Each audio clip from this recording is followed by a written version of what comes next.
Polistiren je vsestranska in lahka plastika, uporabljena v embalaži, enkratni uporabi in industriji. Ima veliko vpliv na okolje, če ga ne odstranimo pravilno. Kaj je polistiren? Termoplastični polimer, pridobljen iz stirena, je prozoren, tok in krhek, a se lahko modificira.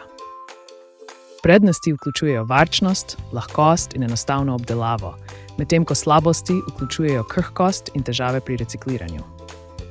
Polistiren se deli na trdi PS, odporen na udarce PS, in ekspandirani polistiren.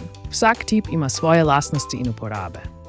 Trdi PS je prozoren in krhek, odporen na udarce je bolj trpežen, ekspandirani PS je penast, izolativen in ultralahek. Polistiren se uporablja v gradnji, embalaži, elektroniki, avtomobilski industriji ter pri izdelkih za enkratno uporabo. Recikliranje polistirena je težko, razpada v mikroplastiko, kar škoduje okolju. Alternativa vključuje bioplastiko in papir. PS je ekonomična plastika, ki pa prinaša velike okoljske izzive, zato je pomembno razmisliti o alternativah.